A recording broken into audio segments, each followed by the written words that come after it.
Paconsuelo de Bobo kung ilarawan ng grupong Manibela sa lungsod ng San Juan ang 3-month extension na ibinigay ni Pangulong Bongbong Marcos sa consolidation ng POV Modernization Program sa parayam ng DZRH2.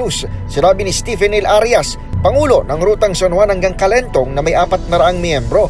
Malaking kalokohan ng pagpapalawig ng consolidation deadline dahil wala sa kanilang hanay ang nais magpatala. Bagamat gusto nila ng modernisasyon, nangangamba si Arias na mabaliwala ang 5 jeepney na 23 taon umano niyang pinag-ipunan at siyang pinagkukunan ng kabuhayan ng kaniyang pamilya. Sinabi niya, totally hindi ako makamarcos.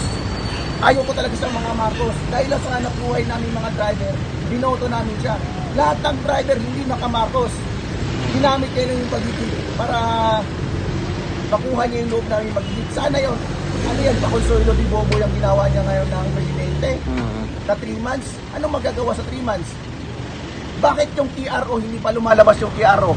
Sa bahagi naman ng grupong Piston, winelcome ni National President Modi Floranda ang pagpapalawig ni Pangulong Bongbong Marcos sa deadline ng POV consolidation. Pero giit ni Floranda sa DZRH, mismong ang implementasyon ng nasabing programa ang may problema. Kaya dapat itong pag-aralan. Dapat umanong payagan ng mga tsoper na mag-overhaul ng makina hanggat hindi nakabibili ng bagong jeepney upang makasunod sa itinatakda ng patakaran. Ni-welcome natin yung 3 buwan, pero ang siyempre sinasabi nga natin hindi kailangan ng 3 buwan dahil lang may problema yung programa, baka pwedeng pag-aralan pa ng administrasyon at ng DOTR. Para sa kauna-unahan sa Pilipinas DZRH, ito si Edniel Parrosa. Tuloy-tuloy sa pagbabalita, tuloy-tuloy sa serbisyo. Sama-sama tayo, Pilipino.